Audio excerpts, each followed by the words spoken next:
আচ্ছা, যদি কখনো এমন হয় আপনার ছোটবেলার বান্ধবীকে আপনি ১৪ বছর পর খুঁজে পেয়েছেন, তাহলে ব্যাপারটা কেমন হবে? আমার সাথে ঠিক এমনটাই হয়েছে। আমার ছোটবেলার বান্ধবীকে আমি ঠিক ১৪ বছর পর খুঁজে পেয়েছি। অ্যান্ড আজকের ভিডিওটা শুট করা হয়েছিল সেই দিন যেদিন আমি আমার বান্ধবীর সাথে প্রায় ১৪ বছর পর দেখা করতে যাব। So hello everyone, welcome to my another daily blog. আজকের ব্লগটা র্যান্ডম ডেইলি ব্লগ বলবো না, কারণ আজকের দিনটা আমার জন্য খুবই স্পেশাল। তো রেডি হওয়ার জন্য কি পরবো ভাবতে ভাবতে তারপর সিলেক্ট করলাম আমার পেজ তানজুস ক্রিয়েশনের এই শাড়িটা পরা যাক, কারণ এটা খুবই সুন্দর মাসলাইজ কটন শাড়ি। তো আমার মনে হচ্ছিল এটা পরতে খুবই আরাম হবে। আর যখনই আমি এই শাড়িটা স্টকে এনেছিলাম, আমার তখন থেকে এই শাড়িটার উপর অনেক নজর ছিল যে আমি কবে এই শাড়িটা পরবো, জাস্ট একটা অকেশন খুঁজতেছিলাম। অ্যান্ড ফাইনালি আমি এই শাড়িটা পরতে পারছি, আমার তো খুবই ভালো লাগছিল। আর এমনিতেও শাড়ি জিনিসটার প্রতি মেয়েদের ইমোশন অনেক বেশি কাজ করে, আর যতই মন খারাপ আর যাই থাকুক না কেন, শাড়ি পরলে মনটা ফুরফুরাই হয়ে যায়। আর সেই দিন এত বেশি গরম ছিল, পুরা বছরের সবচেয়ে গরমের দিন মনে হয় সেই দিনটাই ছিল, এত রোদ।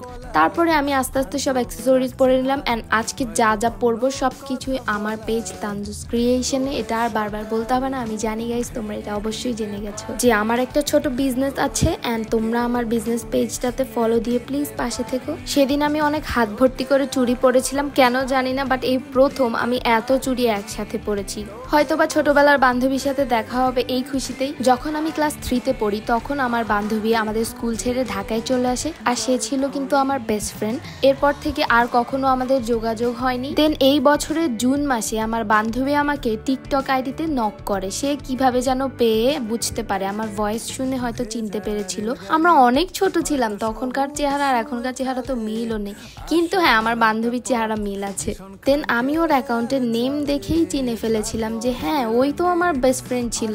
অ্যান্ড তারপরে অ্যাকাউন্ট ঘুরে ফেসটাও চিনে ফেলেছিলাম। আর কি, এরপর থেকে আমরা দেখা করার একটা সুযোগ খুঁজছিলাম। দুইজনের একজনের স্কেডিউল ঠিক নেই, বাট এখন তার গ্রাজুয়েশন শেষ হওয়ার কারণে আমরা দেখা করতে পেরেছি। তো সে আমাদের ইউনিভার্সিটিতেই আসে, কারণ তার এখনকার বেস্ট ফ্রেন্ড আর আমি সেম ইউনিভার্সিটিতেই পড়ি। দেন আমরা 3 ঘন্টা টানা গল্প করার পর তারপরে এই যে এই শুটগুলো নেওয়া হয়েছিল, মানে আমরা একটু ছবি তুলতে আসি। অ্যান্ড দেন আমরা ক্যাম্পাসের সামনে থেকে টুকটাক খাওয়া দাওয়াও করে নেই। অ্যান্ড তারপরে আমি তাকে অফার করি একটা হিডেন প্লেসে যাওয়ার জন্য, যে প্লেসটা খুবই সুন্দর অ্যান্ড ওর অবশ্যই ভালো লাগবে সেখানে গেলে। And here is my childhood best friend. তো নেই, আরেকজন লুকা ছিল কারণ তার এক্সাম ছিল অ্যান্ড সে ভালোভাবে রেডি হয়ে আসেনি সুন্দর করে, তাই। অ্যান্ড সি দ্য ভিউ, কত সুন্দর ছিল সেই দিনকার বিকেলটা।